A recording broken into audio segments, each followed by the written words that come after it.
The chair. It started with a Craigslist ad, like so many bad decisions do. I had just moved to a new city, alone, broke, and desperate to furnish my one-bedroom apartment on a shoestring budget. The ad caught my eye. Antique wooden chair, $20. Must pick up tonight. The picture showed an intricately carved chair with a high back and clawed feet. It looked oddly regal, like something you'd see in a Victorian parlor. For $20, it was a steal. I messaged the seller, a guy named Jeff, and he replied almost instantly. Come by at 9 p.m. Address is 312 Harvest Lane. Bring cash. The late hour should have been a red flag, but I convinced myself it was just someone with a hectic schedule. Besides, I wanted that chair. It would look great in my otherwise barren apartment. A touch of sophistication in a sea of hand-me-downs and thrift store finds. When I arrived, the house was in a quiet suburban neighborhood. No lights were on, which made me hesitate. I double-checked the address, 312 Harvest Lane, and knocked on the door. Nothing. I knocked again, harder this time. Still no answer. I was about to leave when I heard the creak of a door opening. A man's face peeked out from the darkness. You here for the chair? He asked, his voice low and raspy. Yeah, Jeff? That's me. Come around the back. That little voice in the back of my head, the one that whispers warnings when things don't feel right, started to speak up. But I ignored it. People sell stuff out of their garages all the time, right?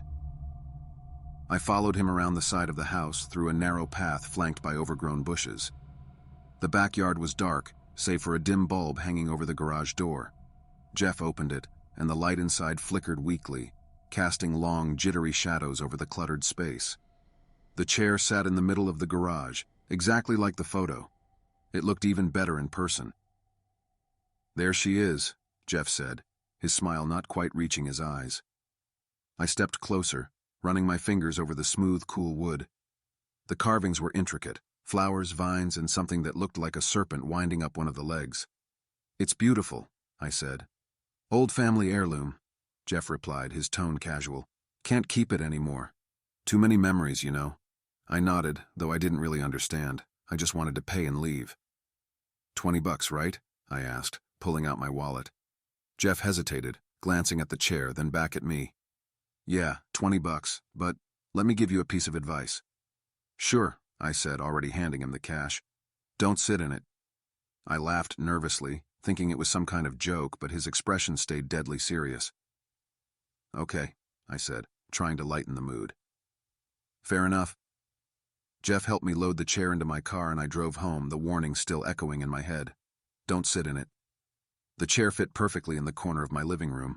I spent the rest of the evening arranging my sparse furniture around it, making it the centerpiece. When I was done, I admired my work. The place finally felt like mine. Around midnight, I decided to call it a night. But as I turned off the lights and headed to my bedroom, I glanced back at the chair. In the faint glow of the street lamp outside, the carvings seemed to move. The serpent's head looked sharper, its eyes glinting like polished stone. I shook my head, blaming it on exhaustion. The first incident happened 3 nights later. I woke up to a noise, a faint creaking, like someone shifting their weight on old wood. At first I thought it was coming from the apartment above me, but as I sat up in bed, the sound grew louder. It was coming from the living room. Heart pounding, I grabbed my phone and crept down the hallway. The chair was rocking. It moved slowly, rhythmically, as if an invisible figure were sitting in it. I froze, my breath caught in my throat. For a moment I thought I was dreaming. But when I stepped closer, the chair stopped abruptly.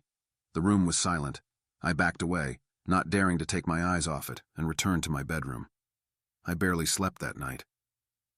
Over the next week, things escalated.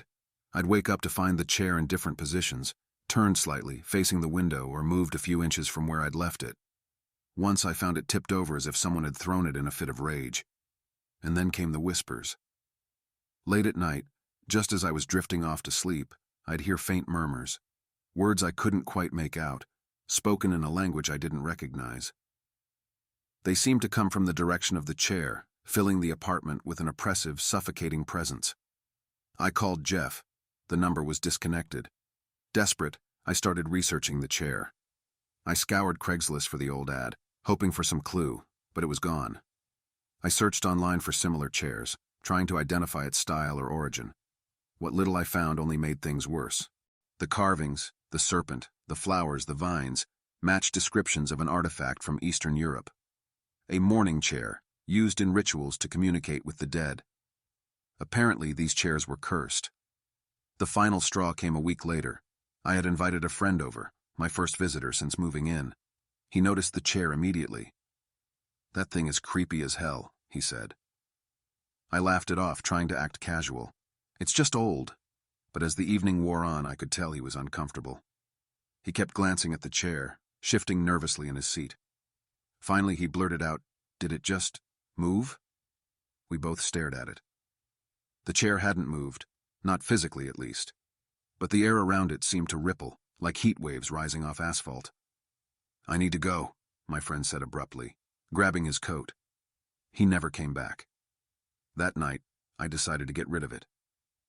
I dragged the chair to the curb, ignoring the way it seemed to resist, its legs scraping against the floor like claws. I left it there under the street lamp and went back inside. But when I woke up the next morning, it was back. Sitting in the corner of my living room, exactly where it had been before. I'm writing this now because I don't know what else to do. The chair won't leave. I've tried everything, burning it, smashing it, leaving it miles away. It always comes back. And last night, for the first time, I heard it. A low, guttural voice, whispering from the depths of the wood. "Sit." True Craigslist horror story. I've always been a bargain hunter. Craigslist is my go-to for finding secondhand treasures. Over the years, I've scored everything from vintage furniture to cheap tools. But after what happened a few months ago, I'll never use Craigslist again. It started with an ad. "Antique trunk, $50, must pick up tonight." The photo showed a weathered, ornate trunk with brass fittings and intricate carvings. It looked ancient, like something out of a pirate movie. I'd been searching for a piece like that to use as a coffee table. The seller was named Jake. He responded almost instantly when I messaged him, agreeing to let me pick it up around 8 p.m. He lived about 30 minutes out of town in a rural area. The whole thing seemed normal enough, except for one odd detail. He refused to send additional pictures. I chalked it up to impatience. For $50, I wasn't about to complain. The drive out there was uneventful, but as I got closer to the address, my GPS started acting up. It took me down a narrow, unpaved road surrounded by dense woods. No streetlights, just my car's headlights cutting through the darkness. I double-checked the address Jake had sent me. It matched, but something about the area felt wrong. When I arrived, I saw a small, dilapidated house. The windows were boarded up, and the porch sagged dangerously. There was no car in the driveway, but a faint light glowed from inside. I parked, hesitating for a moment before stepping out. The trunk was too good to pass up. I knocked on the door. No answer. I knocked again, harder this time. Finally, I heard shuffling inside, followed by the sound of a lock clicking. The man who opened the door wasn't what I expected. He was wiry, with a scruffy beard and bloodshot eyes. He looked jittery, like he hadn't slept in days. "You here for the trunk?" he asked, his voice hoarse. "Yeah," I replied, trying to sound casual. "Follow me." He led me around the side of the house to a shed in the backyard. The yard was overgrown with weeds, and there was an overwhelming smell of mildew and decay. The shed door creaked as he pushed it open. Inside, the trunk sat in the center of the room, just as beautiful as it looked in the photo. $50, Jake said, his tone clipped. I handed him the cash and bent down to inspect the trunk. That's when I noticed it. Scratches on the sides, deep and jagged like someone, or something, had tried to claw its way out. I froze, my hand hovering over the lid. "Something wrong?" Jake asked, his eyes narrowing. "No," I lied, straightening up. "It's just heavier than I expected. Can you help me carry it to the car?" Jake hesitated, then nodded. Together, we lugged the trunk out of the shed and into my trunk. As I closed the car's hatch, I noticed Jake staring at me, his lips pressed into a thin line. "Be careful with that," he muttered. The drive home felt endless. I couldn't shake the image of those scratches. My logical side told me it was nothing, a cat maybe. But deep down, I felt uneasy. When I got home, I dragged the trunk into my living room and locked the door behind me. My curiosity got the better of me, I had to know what was inside. The lid was stuck, as if it hadn't been opened in years. I grabbed a crowbar and pried it loose. The smell hit me first. Damp and rotten, like wet earth. Inside was a tangle of old moth-eaten clothes and a bundle of yellowed papers tied with twine. I unwrapped the papers, expecting to find letters or maybe deeds. Instead, they were pages of strange, handwritten symbols, scribbles that looked like a mix of runes and ancient script. My skin crawled as I flipped through them. At the bottom of the trunk, hidden beneath the clothes, was a small wooden box. It was locked, but the key was taped to the underside of the lid. I hesitated, a chill running down my spine, but I couldn't stop myself. I unlocked the box.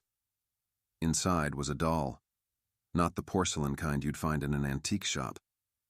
This one was crude, made of straw and cloth, with hollow black beads for eyes.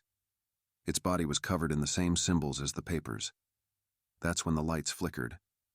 I froze, clutching the doll. A low hum filled the room, growing louder and louder until it became a deafening roar. And then, just as suddenly, it stopped. My heart was pounding. I threw the doll back into the box and slammed the trunk shut. I didn't sleep that night. Over the next few days, strange things started happening. Objects in my apartment would move on their own. I'd hear faint whispers in the middle of the night, but I could never pinpoint where they were coming from. My neighbors complained about hearing loud banging noises from my unit, even when I wasn't home. Then, the nightmares began. They were vivid and terrifying. Shadowy figures standing over me. The feeling of being buried alive, muffled screams. I'd wake up drenched in sweat, my chest tight, gasping for air. I tried to get rid of the trunk. I listed it back on Craigslist, offering it for free, but no one responded. I even drove it to a junkyard, but when I returned home, it was sitting on my doorstep. Desperate, I called Jake. The number was disconnected. That's when I noticed the scratches on the trunk were deeper than before, and they weren't random anymore. They formed words. Help me.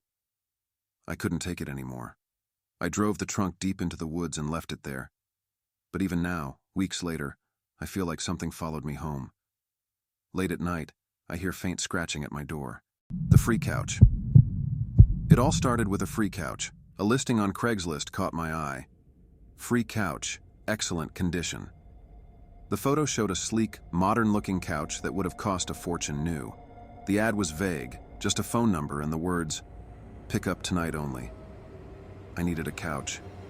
Mine was falling apart, and I couldn't afford a replacement. This felt like fate.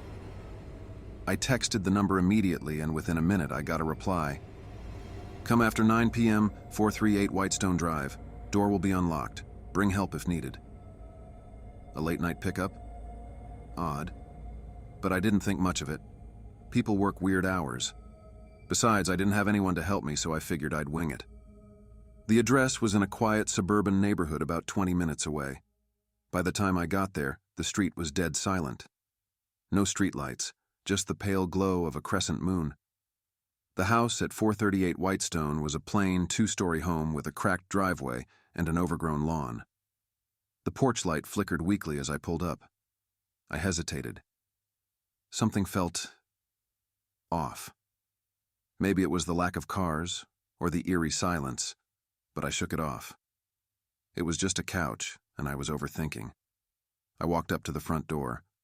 True to the message, it was unlocked. I pushed it open slowly, half expecting someone to greet me. Instead, I was met with the faint smell of damp wood and something else, something metallic. Blood? "Hello?" I called out, my voice echoing in the dark hallway. No response. The house was nearly pitch black, save for a dim lamp in the living room. I stepped inside, my boots creaking against the wooden floor. The living room was sparse, just a coffee table, a rug, and the couch. It looked even better in person, plush, spotless, and out of place in an otherwise barren house. I moved closer, running my hand along the fabric. It was soft, almost too soft, but something about the cushions looked uneven, like they'd been stuffed. I chalked it up to paranoia. "Hey, is anyone here?" I called again, still nothing. Then I noticed the smell again, stronger now, almost suffocating. It was coming from the couch. Curiosity got the better of me. I leaned down and pulled up one of the cushions. That's when I saw it. Blood.